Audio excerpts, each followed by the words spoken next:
What's up, gang? Andrew Cooper here. No Howard Bender today. He's off doing baseball stuff with Jim Bowden. Who cares? Boo. Boo is exactly right. We got something better for you folks. Not only do we have Dustin Ludke here of Dynasty Pros, my guy, a guy that I like having on because he has a very similar process to me. Not only that, but he has boots on the ground at the combine. You are in Indianapolis right now, Dustin. That's correct. I am. The Colts Stadium is literally on the other side of my hotel room, and then right next door is the convention center where all the interviews are happening. So yeah, I was there yesterday. I'll be there today, tomorrow, the rest of the week. It's a good time. Awesome. And you're always out there crushing it. I mean, this is your second one, or have you done a few? My second one. Second one. Yeah, nice, dude. I mean, like last year, having you be able to call into the show, pop in, super invaluable. On top of maybe the number one thing that you do for us, maybe my favorite thing. I think you already know what it is. You are like the pronunciation expert, and I am so bad with that I love having you available to clarify that stuff. And you put out a guide, right? That's on. That's up on your Twitter and stuff, right? Yeah, it's so funny because it's just a resource that is out there that the NFL puts out. They just don't publicize it well. And I just like, well, let's get this out to people because we need to know. Like, we can't be pronouncing these guys' names wrong. Like, they're putting their bodies on the line to entertain us. The least we can do is like pronounce their names right. Well, I'll tell you, dude, for the problem that I run into, especially, is if I go too long without being corrected, then it's just stuck. Like, and a certain players, like, I just kind of like mumble their name to get through it. Like, I swear for years, like with Alvin Kamara, I just say as fast as possible. Yeah, because like, is it Kamara? Is it Kamara? I just sneak it in there, dude, because just I get into these bad habits, man. You can't change it. It's like when you read a book and then they make the movie and you're like, wait a second, it's Hermione. No, you know what I mean? Like, so I love that you come and help us with that. That's one of the biggest things. Everybody in the chat, thank you guys for popping in. Thanks for hanging out with us. Definitely hit that like and subscribe if you're not subscribed already. This is the deepest, darkest part of the off season, but we got the combine here. So what we're going to do today, I want to go through some quick news and notes. We got to do it because we're only doing weekly shows really at this point. So we're just going to get you guys up to date on the important stuff. Then I want to ask Dustin about his process, just like we've been doing with all the guests lately, Jacob Sanderson, Jax Falcone, just kind of get an idea of what you do. And then typically what we've been doing is kind of looking at some players for Dynasty. But I mean, since you're there, let's just talk about what you expect to see. Yeah, talk rookies, talk it all. It's that time of year. So we're going to have you on the front end getting us ready. And then next week, Derek Brown's going to come on and talk about what happened. So I feel like we got a pretty good setup here. Right? There you go. All right. So in news, and again, some of this stuff not super relevant to fantasy, but we want to make sure people know what's going on. Chiefs franchise tag L'Jarius Sneed. Good move, Dustin, you think? Yeah, I mean, how do you not want to have L'Jarius Sneed on your team? Like, he's a shutdown guy on the back end. You just need to have him. Right. And then they kind of set it up that, Chris Jones kind of, if you're Chris Jones' agent, you kind of got to be doing the face palm a little bit. It's like, dude, don't tell them you're going to take it, that you want to stay and take a discount. Yeah. Right. Like, let's get the money and you can stay too. Right. But he already did that. So they're going to franchise tag L'Jarius Sneed and then negotiate with Chris Jones, which is smart. T Higgins tagged. People have been saying that they're going to tag and trade him, but I don't know that this isn't basketball, right? No, I mean, I think there's still a possibility they could tag and trade him. Tagging him smart, right? You want to keep him. It lets you negotiate. They could trade him if they get a massive haul, but I don't think there's going to be an offer, especially with what I expect the wide receivers to do this weekend at the combine. I don't think there's going to be a market for T Higgins that's going to outweigh trading him. Right. Yeah. So I'm with you on that. Jonnu Smith released. The Chiefs are releasing Marquez Valdes-Scantling. I don't know, man. He's done. I mean, he'll still play, but he was never viable for fantasy to begin with. Now he's just probably done. I mean, what's going to – I just don't see what the next step would be. He played with Aaron Rodgers, wasn't relevant. Played with Patrick Mahomes, wasn't particularly relevant. I mean, Peyton Manning going to come back? I mean, I just don't see how, if he can't be relevant with those guys, who is he going to be relevant with? He could sign on if, let's say, the Colts, Alex Pierce gets hurt and they just need a burner to take the top off. He'll be that kind of role on a team. He'll sign midseason with a team that just has a huck it, chuck it type guy who can just air it out. I could see the Bills taking a stab at him just to kind of as a deep threat later in the season. Right? Just be interesting. Okay. Right. Gabe Davis is gone. So they just might need someone who runs out there and just runs go routes, all workout team, but he gets one or two passes a game and it makes the defense stay honest in the back end. Emmanuel Sanders in that role, John Brown in that role, best ball, deep best ball. I think if you can land somewhere with a big arm, we go deep best ball. Yeah, that's fair. Yeah. Okay, cool. Demarcus Robinson back with the Rams, 1 year, $5 million. They like him. Solid player, wide receiver 3, whatever. Yeah. Yeah. Yeah, and then in other news, and then we'll get some rumors. Rumors can often be more fun than the news. I'll choose, as you know, Dustin.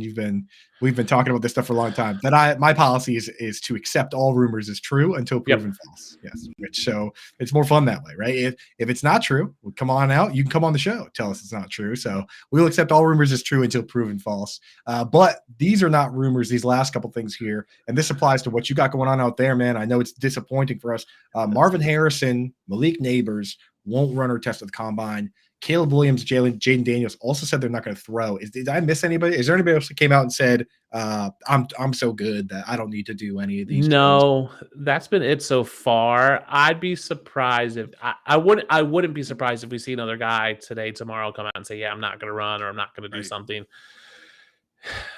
The issue with the top guys not doing it is their stock doesn't move. So all you can hope for is either join their tier, because you're never going to surpass them. So you have to join their tier. Now, if they were working out and they failed, then you could surpass them. You can't surpass them. So now it's, do I join their tier, or is there even a shot at me joining their tier? Am I just stuck in the tier 2 or tier 3? And then do I bother? But I still think they work out. The combine's an interesting beast. I don't know. I've had this talk this week. Like, is the combine what it is? And is combine still the best word for it? Like, does it need to be rebranded? Is it dying? What's happening with the combine? Because these top guys aren't working out anymore. Right. It's annoying, man. And I'll tell you what, there's, as much as I like, my philosophy is I want these guys to compete. I want my competitors to compete. I want Bijan Robinson doing every single drill, even though he doesn't have to. I want Jay Cutler doing the bench press. Remember, he did the bench. Quarterbacks don't do it. Don't do it. But he was like, screw it. Dude, 23 just like 23 reps too, which that's like tight end territory, dude. So that's what I want to see. But on the flip side, I get it, because like CJ Stroud does the S2 cognitive test, and now people, and you know what I mean, and he doesn't go 1. And then like Kyron Williams is another example of a guy who 40 times terrible, falls to like the 5th round, then turns out it looks like that Kyron was pretty good, right? Yeah. So it makes you, if your agent, if you get burned by this, then the agent could turn around and say, okay, well, you know what? Like CJ Stroud's agent, he said, hey, you know what? I win. This was, this test is dumb. We're not doing it anymore. And then, they can avoid it. So I don't know. I would just rather see everybody do everything. That's my opinion. I want to, I mean, as a fan, I want to see everybody do anything. I still want to see people compete, because I want to see it in that setting. Now, we can call it the underwear Olympics all you want, but throwing at the combine does matter to scouts and perception. Like, buzz at the combine can help your stock. Look at Anthony Richardson. Like, he was a late 1st round pick. Buzz at the combine pro day put him in the top 5. Right. Yeah. I mean, like, that's the thing. There's certain guys, and as Oit Boy here in the chat points out, great point, that this year for running backs, there's, that's gonna be the difference maker. And we'll talk about it later on the show. I feel a certain tier of tight ends, it's also for me going to be pretty crucial in separating who we want to take stabs on and who we don't. But before we get to that, let's get into some rumors real quick. Number one, people have been talking about Nick Chubb potentially getting cut. Now the Browns have been saying that they're going to try to avoid doing that. I've got a kind of a plan on what I think might happen. But I mean, if you were the Browns right now, they could save $11 million cutting Nick Chubb coming off a serious injury. I mean, what are your thoughts, man? I think you're more likely to trade him. I think that's the running back market is pretty fluid right now. Like, we're going to have Barkley, Pollard out there. They're not getting tagged, which we'll get into. But I think you try to trade him. I don't think you can just outright cut him. He's too good to cut. You have to get something in return for him. Like, Jerome Ford can replace him on your team, but you can't just let something like that walk without getting something. Yeah, I mean, I've been doing my offseason series. What I would do with Chubb, if he were on board with it, right, is because he got hurt so early in the year, his numbers are so low and his snap totals are so low that you could do an incentive-based contract. Yep. And because the incentives are based on the previous year, he's not likely to earn them. It won't count against the cap this year. It's like you can kind of sneak by with that, right? So, but again, Chubb has to be on board with it, because if he's not healthy he had like 150 rushing yards, so you could actually set the incentive at like 200, right? Yeah. So maybe they'll go that way. Other running back news, franchise tags. We already know they said we're not going to tag Titans aren't going to tag Henry. Chargers aren't going to tag Eckler. Cowboys aren't going to tag Pollard. We heard that the Giants were going to tag Barkley, but then they came out at the combine and said, well, nothing's off the table just yet. So, Dustin, what's going on over there? The Giants are in a hot mess, and this is the problem they put themselves in with tagging Barkley and then signing Daniel Jones to a large contract, and then having a poor season where they're drafting, I believe, 8. Yeah, it's not like, that. It's okay. It's not. Yeah, it's like 6 or 8. Like they're in there, like they could get a quarterback, but probably not. What do they do? Like it's too early to take a running back. They're just kind of in a tough situation. They worked it out where if they tag Saquon Barkley, it's not like the second-year tag, which costs like $1 bazillion. It's just like the first-year tag almost. Right. So they can work out. I just think it's bad business to say, hey, we tagged you this year. It's kind of seemed like a backroom deal of we won't tag you next year. And then to say, well, hey, we're not going to tag you. And now kind of go like, we tag you. And then, right, because that just sets you up for future players. Like, I don't want to go there. Like, I don't want to be in this situation where these owners are going to basically lie to me. And I'll tell you what, man, at running back, more than any other position, it really is horrible the way it's panned out because the age apex is lower, right, for these guys, where with wide receivers, the age apex is like 27, 29 years old. You get those second contracts. It's like 20, 30 million bucks. Yeah. With the running backs, they keep picking up the fifth-year options and tagging them, and nobody gets the big contracts. No. And the tag is based on the top 5 contracts. So if nobody ever gets paid, then the number never goes up, right? It's like it's brutal. Like the second tag is supposed to be a huge jump. Like if you were to tag a wide receiver 2 years in a row, what would that be? Like 35, 40 million bucks? Ridiculous. It'd be ridiculous. For Saquon, they could do it for 12 million. That's not even that bad, you know. No, it's almost really like so. It's like it sucks, but that's how it's panned out. But you know, we'll have to see on that. I want to see Saquon go somewhere and be great because I think he's a great player. You know. Yeah. Other news here: Ryan Poles. This was interesting. Great question by the reporter who asked it. I don't know if you were around when this was asked. A reporter went to Ryan Poles at the combine and said, "Hey, do you think it would be fair to Justin Fields to not trade him before free agency if you plan to take a quarterback?" Great question, dude. Yeah. Put him on the spot. And Ryan Poles, yes, and Ryan Poles, he took the bait and he said, "You know what? I don't think it would be fair. We don't want him in a gray area." That all of us out here were like, all right, deadline, right? You know, March 11th or whatever it is. I'm sure it's not a hard and fast deadline, but I mean, what do you think, man? It sounds to me from talking to GMs and other reporters around the combine that they're going to trade Justin Fields and they're going to draft Caleb Williams. Yeah.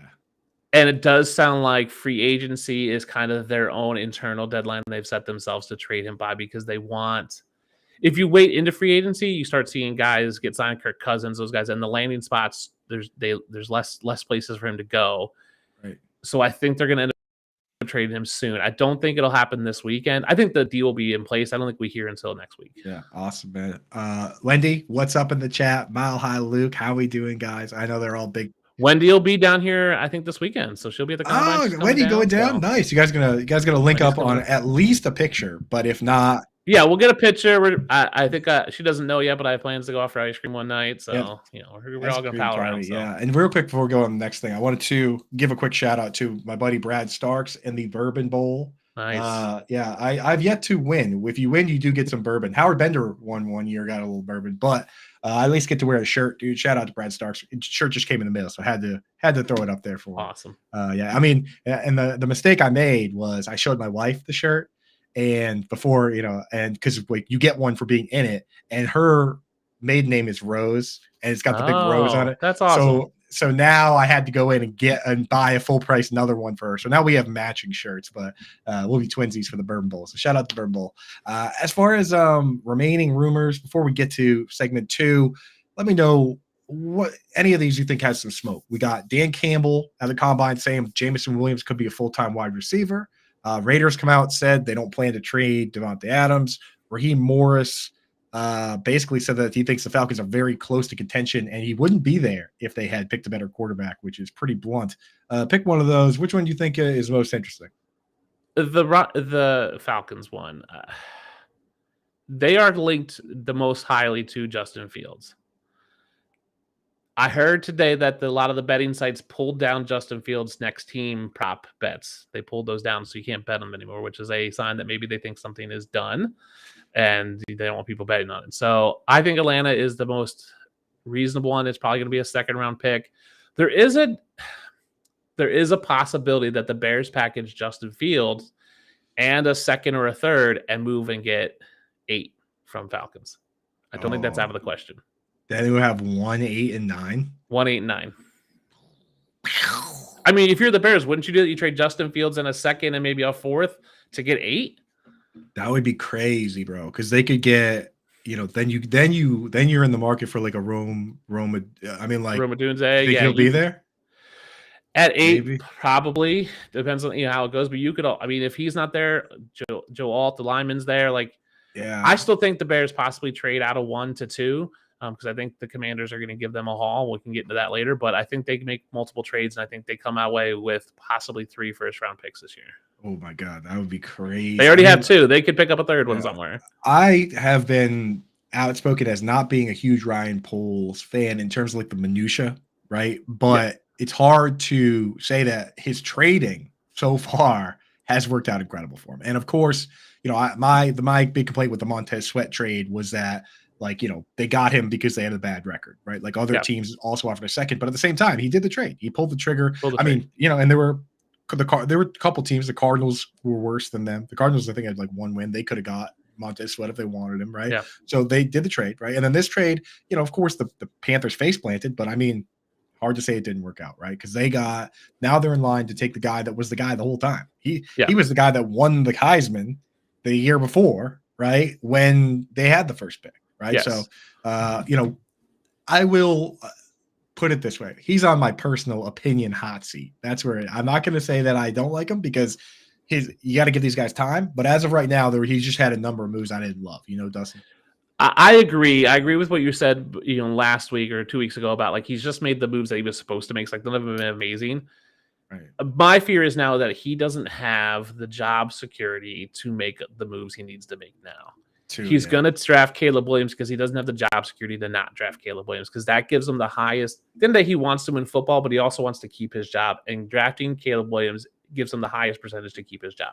Exactly. And if they stink again, then he can turn around and fire Matt Eberflus and get one more try. You know what? If they're bad with Caleb Williams, you go, he's a rookie, you fire Eberflus. And then you're good. Yeah. Any other option, he's probably done, right? Yeah. If he trades the pick, personally, he could trade the pick and get a bunch of haul for next year, but he might not be around for next year, and he doesn't care. He's got the shield. Yeah. Yes. If he had job security, let's put it this way: Kyle Shanahan had job security that they could trade 3 first-round picks for Trey Lance and then trade him 2 years later. Like he had that job security; he can get by with that. Ryan Poles does not. Well, that's what I honestly, and again, let's get into the next segment. But that's why I worry about for Brock Purdy is that like they love Shanahan. The GM over there is he's not going anywhere. John Lynch isn't going. Yeah, John Lynch isn't going anywhere. So like when push comes to shove, and one of the big 3.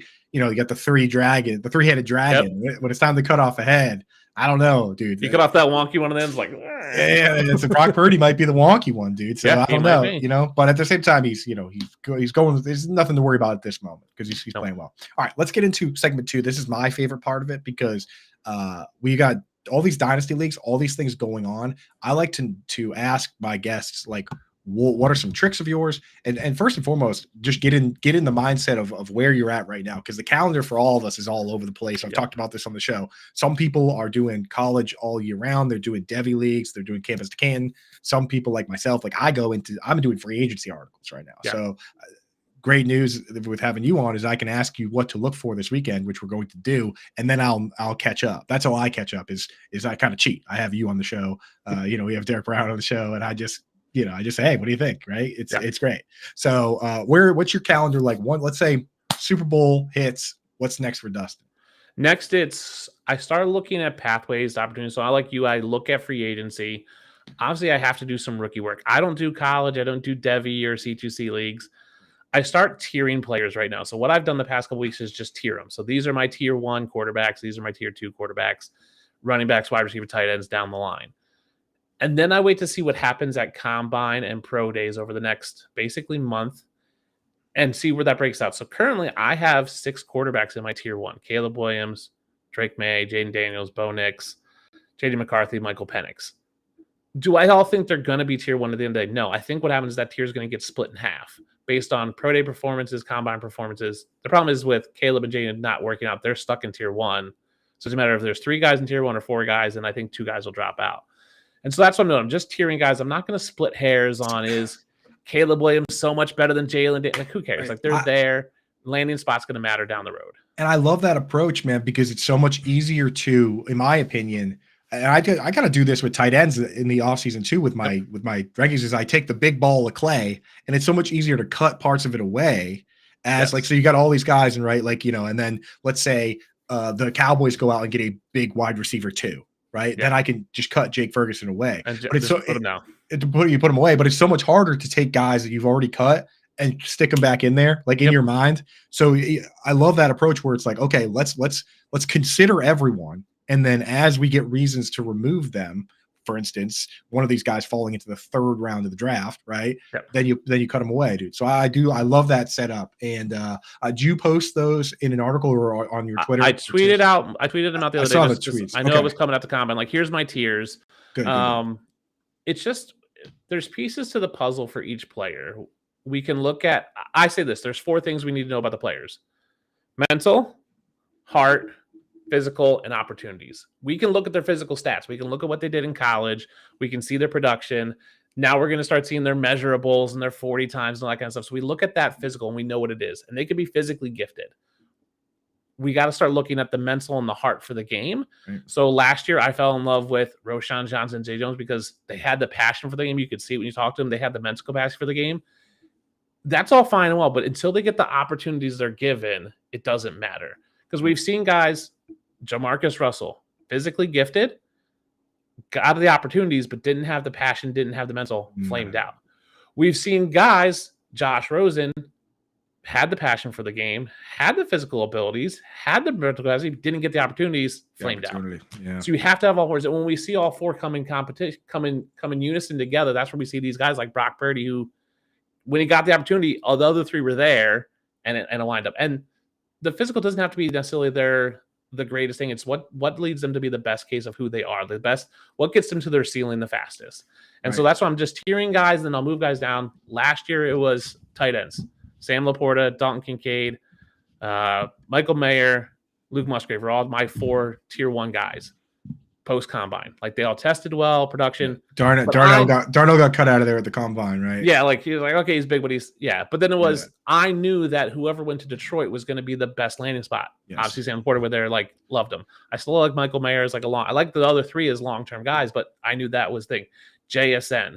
Yeah, you knew Kincaid wouldn't hit his true ceiling just yet, which, I was really in on Kincaid. Obviously, he had the most catches of Bill's tight ends ever had, but he didn't hit the ceiling that a Laporta did, because you were right that Dawson Knox was still heavily involved. I thought he was going to be more in line, but you know what? They split the role. So the games where they played together, like, I think it was games when Knox and Kincaid played, there was 3 games where one of them was an outlier, more than 2 points more. Twice it was Kincaid, once it was Knox. So in the games they played, they basically split the work. Right. But same thing last year. We loved JSN as the top wide receiver, but opportunity wasn't really there for him this year. Now, everything else, the hope for the lines up, maybe Lockett's gone. So that's why I'm just tiering guys right now and let the pro days and combine kind of sift and winnow those tiers of, okay, maybe this guy goes from tier 1 to tier 2, or maybe my tier 1 gets split and that just moves everything else down. And then landing spot will matter. Fit matters to me a lot more. Right. And that's a huge advantage in Dynasty, and why I always love talking to you this time of year. And, there are some things that it's very tough. It's very tough to report on certain things like that because a lot of it is feeling, right? Like, it's tough for you to come out and say, hey, I talked to this guy today and I don't think he's that sharp. You know what I mean? Like, because it's offensive to a certain degree. And I'll ask you, say, hey, which one of these guys is stupid? But you can't just go on. You're not going to go on social media and say things like that. And bash a guy. Exactly. So and it translates in your rankings because you're very respectful, but I try to be. There's a big part of it. Yeah, you're as respectful as you need to be. There's but the thing is, there's a big part of scouting, and Greg Gabriel, of a legendary scout from he was head scout for the Bears for a long time. He basically said he's like, we got plenty of guys that can watch football on the TV, right? Like, we got plenty of guys that can look at the stats. The most important thing to me is the people that have the boots on the ground and actually go to these schools and talk to these people and talk to the people around them and find out what kind of person they are. Now, Greg Gabriel inevitably got murdered by Bears fans because he when Antonio Brown went crazy, he came out and said, "Oh, see, I told you guys he was crazy. That's why he slid to the 6th round." Everyone knew he was crazy. To which Bears fans said, "Wait a second, you knew Antonio Brown was good and you didn't draft him, right?" But besides the point, to your point, it is super important to get that extra part, and that's why it's great to have you out there on the ground, and we're going to be sticking with you through the combine as you go to these interviews and stuff. Make sure everybody you're following him on Twitter. It's the Dunnit 13. That's DUNIT.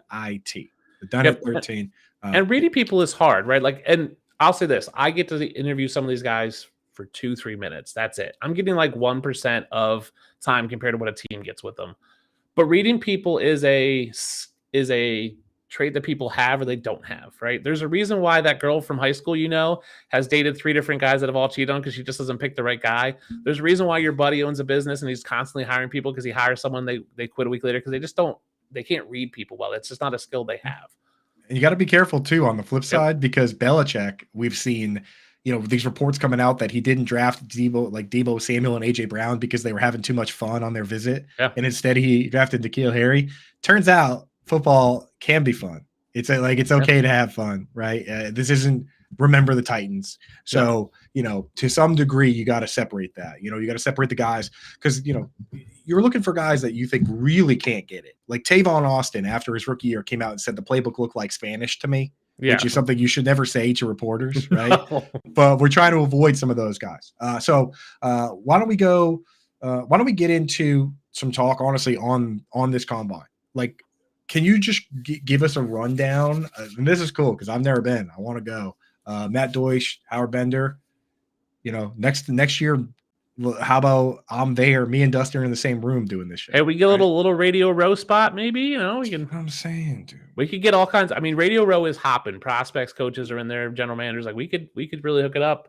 Fantasy Alarm. Let's make it happen. Fantasy Alarm. Let's make it happen, dude. Let's get as many boots on the ground as possible. But tell us what you've done so far and what's next, and what's some of your first. Just give us a schedule first. So schedule is.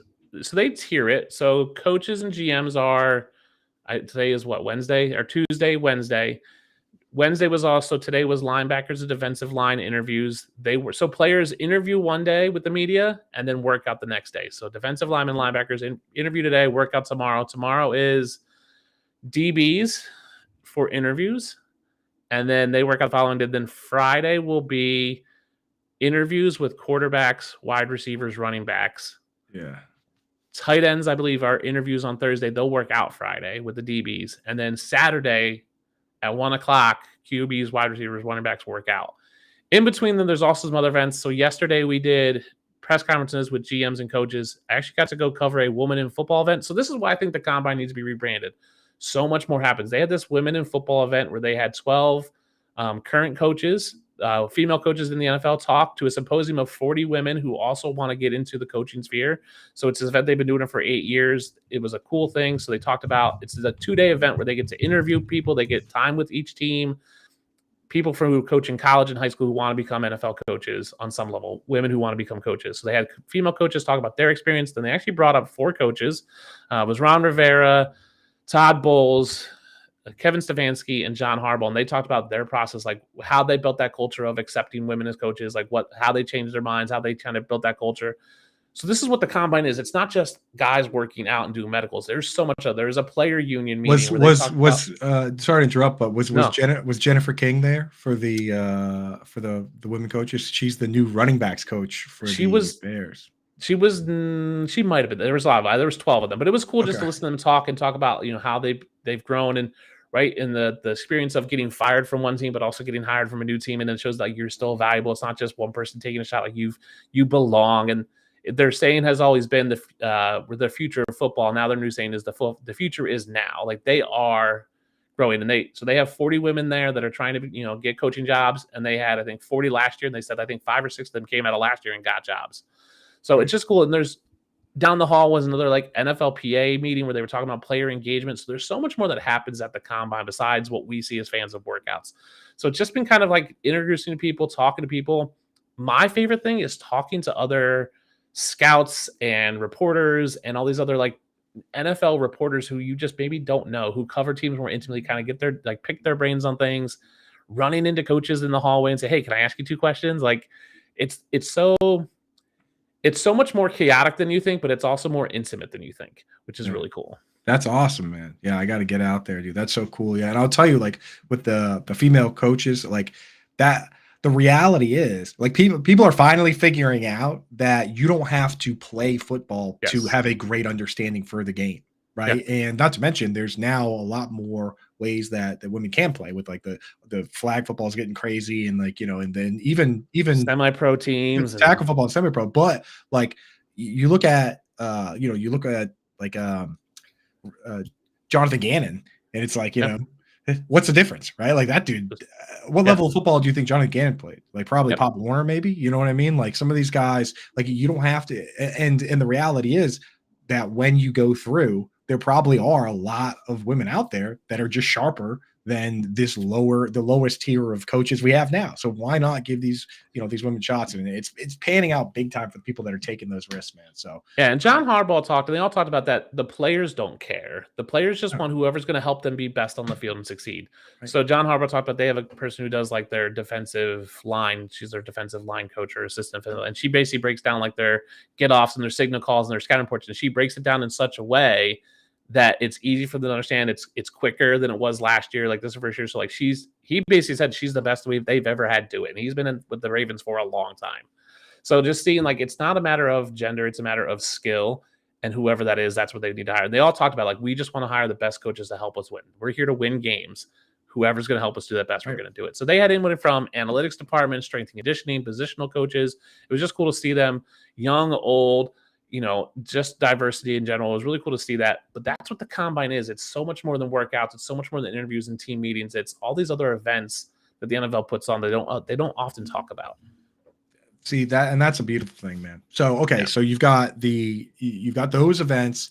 As far as the interviews go, like is it just they put the player up on the podium and you guys are all in one room and take turns asking questions? Is that kind of how that goes? It is organized chaos. It is 8 podiums, like literally podium. Guy comes up and it's whoever can shout the loudest to get their question in. Like whoever captures their attention. And it's who's the loudest? Whoever's loudest, whoever wants to. Well, I was going to say who's generally the loudest out there. Is it Sawhook?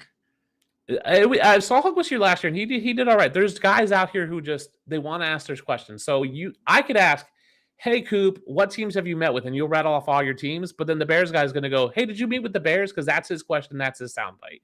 Right. So it's just one of those things. So I a lot of times will sit back and record and watch and listen. And then when I catch something, then I'll tweet it out. Or then I'll wait till like the crowd dies down. So they're there for 50 minutes. A lot of times you can go over after the fact and get like 5-6 questions because everyone has dealt with player A and they've moved on. And they just kind of bounce around. So it's okay. I'm here with Tristan for Dynasty Nerds. We have a good plan of like, hey, you're going to take these guys. If you want to get in the Caleb Williams ones, you have to like stake out your spot early and get there and like fight your way up to the front like it's a mosh pit. It is just organized chaos, but they are walking around as well. So you'll just see you guys walk through the hallway and you're like, oh, this guy, that's running back 10. Who's that? And so I have like cheat sheets like, oh, that's so-and-so. That's Braylon Allen. Okay, cool. And you can catch them that way as they're trying to go. And they've got runners. So if you can make friends with the runners of the NFL, who are obviously like college kids usually, I've met a couple of them like, hey, who are you with? They're like, oh, I'll be with this guy tomorrow. I'm like, hey, do you think you can sneak him over here for a couple questions? Like, yeah, sure. Oh, that's smart. So it's stuff like that. It's guiding people around, right? The people who are like, hey, you got to go here next. And here's the thing, in the room, it's podiums,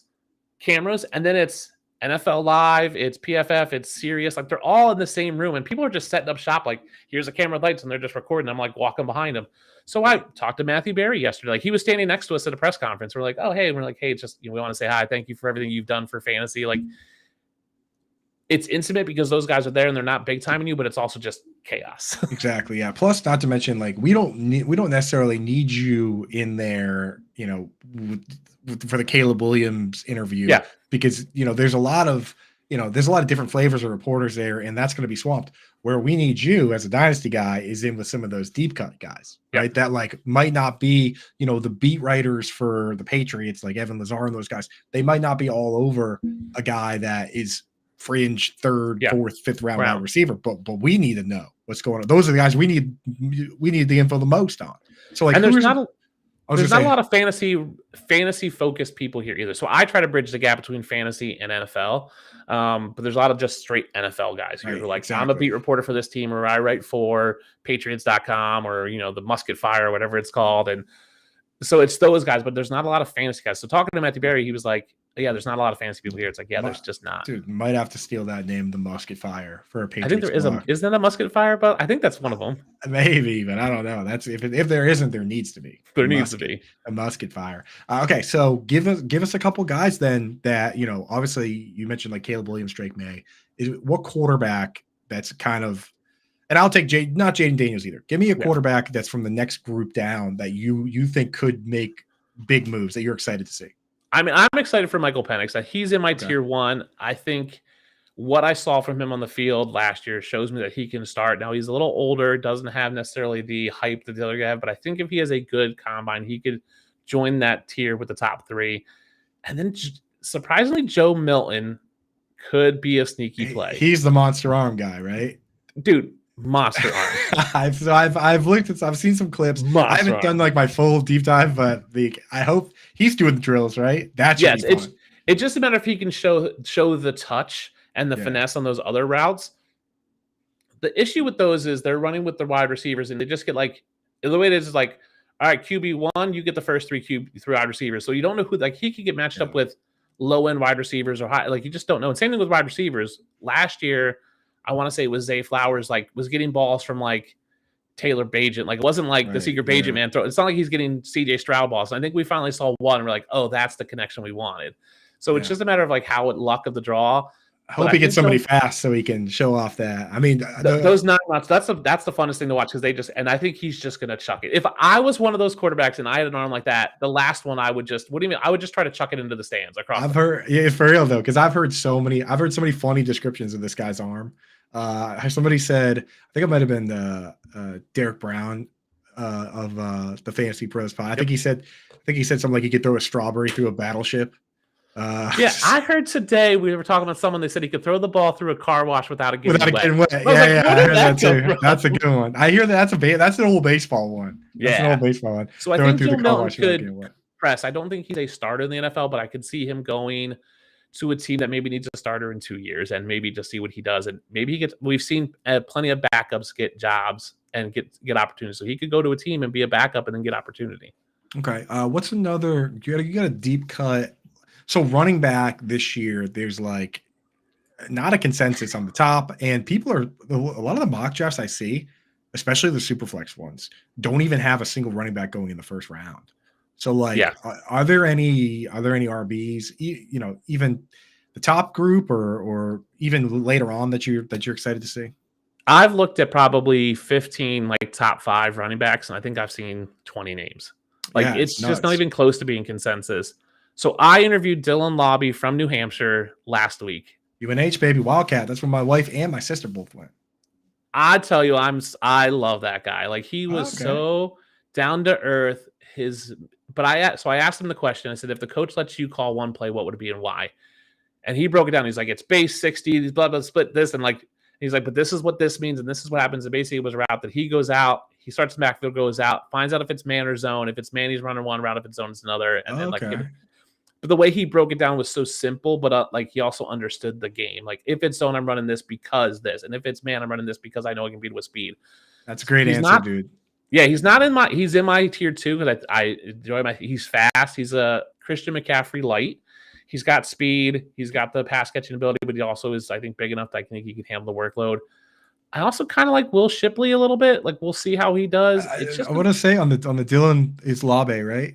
Yeah, Lobby. Lobby. Okay, my favorite play in high school was just like that, where it was if it's man, it's like we run a slant with an out, and if it was man, it would just be the slant and the out. But if it was zone, it would turn into an out and up. Okay, and that was my favorite play, where they run with this guy and then hit the out and up. That was my favorite play. So me and I think I'll get along well with this Lobby fella. Yeah, I mean, New England guy, like he's from Long Island, played New Hampshire, like sounded like every Boston person I've ever talked to, like just had that accent, like, and he's just a fun guy. Like, I asked him who was going to take over, like who's going to steal the show at his draft party. He said his dad, who looks like Vin Diesel. Like, Yes. He was just a fun guy. I mean, he was the star of the Senior Bowl. Like he's out there. So he's a guy that could rise up. I think he could be a day 2 pick for a team. And he I'll could be the pass catching back. Like obviously he's white, so he gets compared to Danny Woodhead and Christian McCaffrey, but like I think he's more Austin Eckler, Alvin Kamara. I'll give him this. Since he's a running back, if he were to go even in the 4th round, and we'll give him the 4th round comp picks too. If he's in there, then we'll take him late with our dynasty leagues, right? You know, I think he should be. Yeah, take him at 3rd, 4th round, depending on where landing spot. I think that's a reasonable because he just has the speed. Speed will get you on the field at somewhere. Like he returned punts and kicks. Like he can still do that for you. I just think his speed and like even if he goes to a team that's used them maybe as a gadget to start, and then maybe he takes off next year. Yeah. Okay. Well. Okay. So, who are some players then that? Because this is the whole reason I wanted to get you on here is that I want to know what to look for. Because like with a lot of these players, some of them we know what they're going to do, some of them we don't. Who am I looking for when they're up to do the drills and do the combine? We say, okay, if this guy does this, if this guy does well here, then he could go way up. Like who are some names? So first, let's look at wide receiver. Troy Franklin has a potential to get into that tier 1 with Marvin Harrison, Neighbors, and Adunze. Like if he does well, he just has to do okay. Like he doesn't have to be like a burner. He just has to not suck. Okay. And I think he moves up there.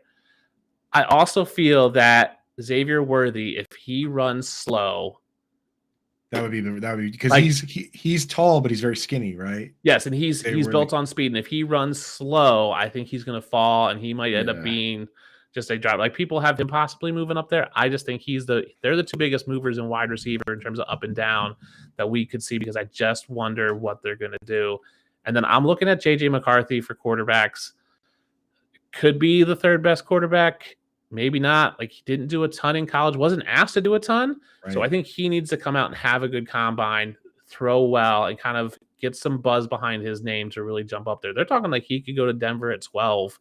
Yeah. And some people are like, oh, great. Some people are like, he's a 2nd round pick. So he needs to impress this weekend to really boost his stock up. That's so when I see like a lot of the mocks have the Patriots taking a QB at 3. The ones that don't have the Patriots taking a QB at 3 now. They're talks about trading back up to get JJ McCarthy or taking Spencer Rattler, so I want to see this guy do well because I mean he's a winner, and it's hard again with Harbaugh. Like a lot of these guys when they played for Harbaugh, they didn't have gaudy numbers because he's like a defensive ground and pound kind of he's slow, a runner. Right? Like you look at run first offense, like Nico Collins in college. He didn't do anything. He had nothing for college stats, right? But look at him now. We just had a crazy breakout year. So that's the whole thing with college is tough, and that's why this is important. With Xavier Worthy, because I've been doing a little looking around with a guy like that. Like obviously, there's like been the Devonta Smith comparisons because he as well was very skinny, but still 6'1", right? Yeah. My question on a player like this: how much to you do drops matter? Like if you're seeing a guy that like him, at times some pretty bad drops, right? Yeah, in college it matters more. Like combine, I don't care because it could be a bad ball. It depends on what the drop looks like. That's where drops and interceptions, I feel like we need to score them like baseball does with errors. Like we need to assign it to someone because it's not necessarily always their fault. Right. Yeah, it's like for real. Interceptions not always a quarterback's fault. Drops are not always a wide receiver's fault. It's a bad thrown ball. It's zipped in there when it should have been touched in there. Like they're not all equal. So I think we need to find a way of scoring them assigning them to blame to someone like they do in baseball with errors. You can assign, with the interceptions, it's like, ball bounces off Evan Ingram's hands, gets picked, or that's Ingram's fault. It's like, but it never gets assigned to him. And like you say, and also somebody misses a block and the quarterback, we had an arm getting hit. That's not the wide receiver's fault. That's not the quarterback's fault. Right. Yeah, so maybe there should be some sort of assignment like that. And again, I guess what I would want to see is because I did, watch some highlights or whatever in low lights, you got to watch it all. Yeah. And I did see a little bit of, because usually I don't care about drops, honestly. Personally, for the most part, I don't. Like if they're good enough in practice to get on the field on Sunday, then I don't care. Jimmy Graham dropped like 20 balls once from Drew Brees. Like I don't care, but there are some times where you watch the way a guy catches and they're going like this, you know what I mean? Or they're doing like one of these off the helmet instead of going and getting it. So that I do watch for that a little bit. It does matter. Right. Or they're dropping it because they see the guy coming, they don't want to take the hit, and they're just like alligator arming it. Like that shows like a lack of commitment and passion. Like it's a business decision on that. And like that matters, right? If you have bad form, we can coach that out of you. If you are avoiding contact, that's something we can't really coach out of you. Exactly. Yeah. That's why I do like that drill where they have them run across the field and they have to catch like 5 balls from, different on back and forth. And so that's an interesting drill to watch live because most of them run it. You almost have to run it at half speed because there's just not enough time to catch and turn if you're running full speed. But what you'll see is some guys will just guide a ball through and they don't catch it. They just pass it. They don't even, they just touch the ball and push it through. Where some guys, so Zay Flowers last year ran it at full speed, and guys were like, I think he missed a ball because he was just like passing. The guy's like, you already have you have 2 balls in your you have a ball he just was too fast. So it depends on how they do that, and that's what that drill is for. But they need to spread it out. It's not done well. Yeah, I just like to see whether the ball comes in high. I want to see them here. Yep. And not here, right? You know what I mean? Yeah. Like just there, that level of that technique and form. The form and the technique, and there's that little extra something that spatial awareness and the dexterity, right? Like those again. That's why you got to be out there. The other drill that I love, it's not even a fantasy football one, but the one with the defensive players where they put the towels down and you got to like pick up the towel. Pick up the towels, yeah. Dude, that one is because some guys are amazing at that, and then you're like, wow, this guy could really come around the edge. But they make the big boys do it too, and some of them they're like, you can see them getting up there. They're like, all right, I'm a nose tackle, but I'll try my best. I'll try my best. And that is that. I mean, it's fun. And some of those guys can fly through that. But those little things. What are some other drills you really like? I enjoy watching the quarterbacks when they're trying to throw it, like they do a speed test basically. And they just chuck the ball into this mat, and it's so loud because they're like probably 10 yards from it, and they just bam. And they can tell, like Will Levis last year, like you can tell he was like, I just want to rip this. Like I want to throw it through the towel. Obviously the go routes are super fun. Just because I think the wide receivers, that's the only, you're not supposed to cheer. So if you come to the combine, I want to say it's boring, but there's no noise. They don't broadcast anything. You actually have to listen to it on your headphones. You're listening to Daniel Jeremiah on NFL, through the app, and then you're not supposed to cheer. So they'll cheer when like an Iowa guy gets up. I hear him cheering for the Boilermakers. Yeah, when the Purdue guys on TV, they cheer for the Purdue guys 100%. But the go routes, people will cheer. Like it's just so fun to see a guy run 40 yards and catch this beautiful pass. Those are fun. I'll tell you with the running back, someone like the cutting drills is interesting because that camera angle, they get you behind it. So like I'm looking at the way how off center they get from their center mass. Like Zach Charbonnet for me got too far over his hips and he's so broad. Like if you're tilting too much and you get clipped, you're going to go down because you just don't have a good center of gravity. So watching that is something I like to look at and just actually like draw on the screen. Like I pause it and like it's a 45-degree angle. He's getting too far over his hips that he's off balance now. Like his center of gravity is shifted too high. So those are interesting drills just like if you're evaluating players, but they're fun to watch. Like the passing, obviously you can't not like the pass catching drills. They're just fun to watch. Yeah. It is huge for contact balance. And I think that, people pointed out with Ronald Jones, he ran too upright and turns out that Ronald Jones runs a little too upright. You know what I mean? Like it's not something they can run too straight, but they can also get too bent. Too forward too. Yeah. It's not forward, it's side to side more than anything. When they're cutting, it's just because they get too Zach Charbonnet to me got too over his skis. His skis, and he was just you can tell like if there's linemen on either side of you and you get clipped, you're going down because you're not over your you're too far over your skis. Well, you could see it last year with Bijan, man, because it was night and day. Him getting up there after another guy, and he was perfect. You know what I mean? Yeah, he was perfect. Yeah. Yeah. So it'll be interesting, man. All right. Before we get you out of here, what's the most, in your opinion, the most underrated part of the combine, right? Like actually, you know what? Let me ask you first, what's the most overrated part? Let's go negative first, get that out of the way. What's the most overrated the most part overrated part is basic 40 times. No, I love 40 times. They're fun, but they mean nothing. I know. Now, Zebra Technologies is putting like the chips in the pad. They have the Senior Bowl that tracks like real-time speeds. That's why it gets called the Underwear Olympics. You're like, oh, they ran a 4.4 in basically nothing. What are they with? But I like to look at a weight adjusted 40 times and 10-yard splits because that's what matters to the NFL. Like, how fast can they get off 10 yards off the ball? And then what's their weight adjusted 40? And that's where you can look at guys and go, okay, he's better. Look at Tank Bigsby. His 40 time was the same as his weight adjusted 40. So like he was slow comparative. So basic 40 times me are the most overrated part because yes, it's exciting, but it doesn't really give us a good glimpse. So you got to look at the weight adjusted 40, their 10-yard splits. Yeah, for the thing about 40 time is that it is meaningful for very specific situations. Yes. But in your fantasy leagues, that only matters.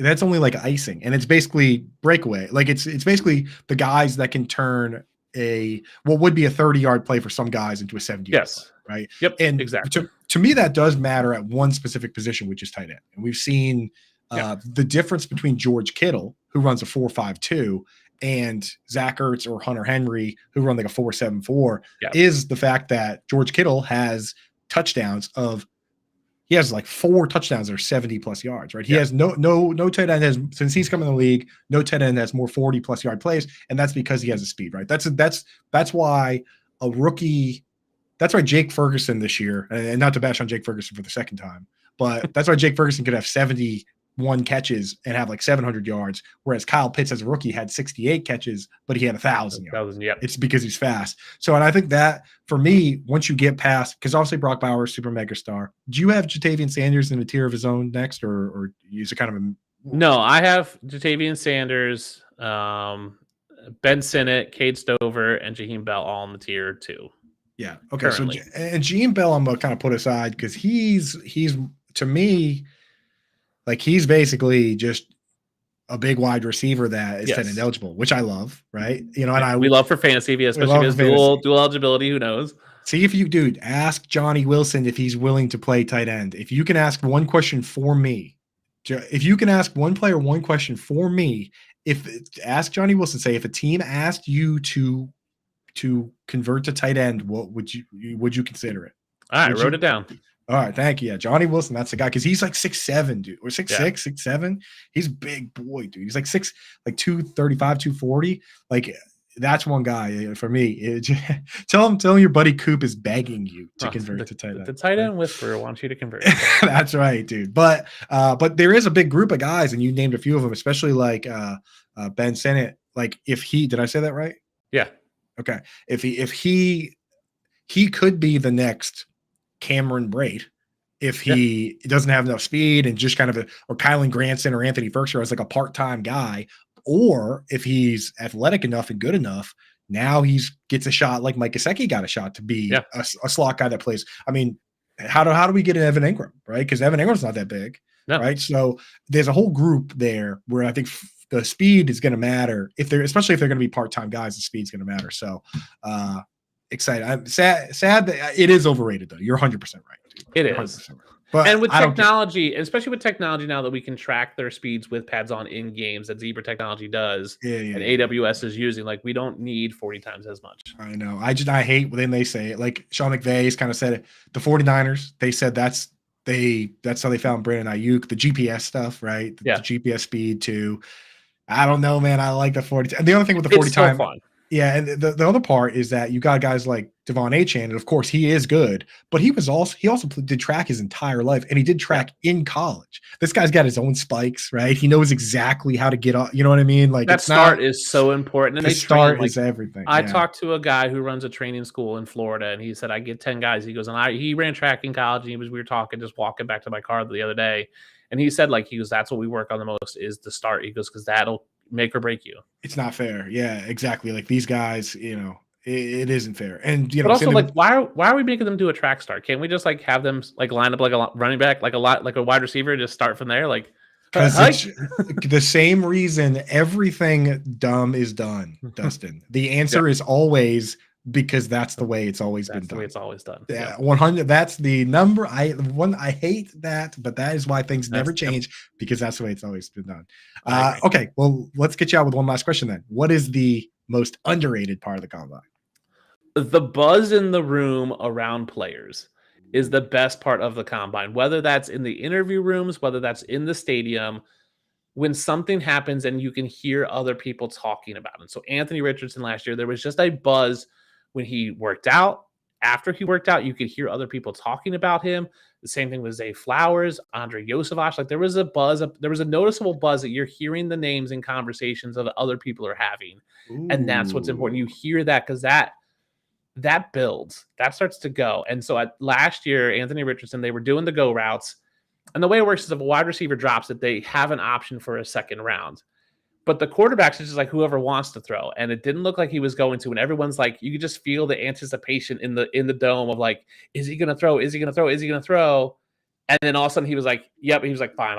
You could just see he knew everybody wanted. It was like, fine, I'll do it. And he chucked it. And everyone, like, the buzz around that was just like, he did it. He appeased fans. Like, the buzz in the room and the buzz in Indianapolis on players is the most underrated part, because the buzz you hear about players and going to teams matters. The buzz you hear from fans matters. Like, that all matters into a player's projections going forward. So that's the underrated part that we don't talk about enough. I love that, dude. I love it, man. And please let us know on Twitter. We'll be following you, the Dunit 13, Yep. DUNIT. Folks out there, if you want to take advantage of the buzz yourself and everything going on this weekend and the hype, you can get in on Dynasty, which is what we've been talking about. We've been talking about for the last couple of weeks. We'll be talking about it up until the draft, and then, we'll be doing a little bit of Dynasty stuff, and then we get into best ball. But if you want to get involved, go to myffpc.com, use promo code COOP now.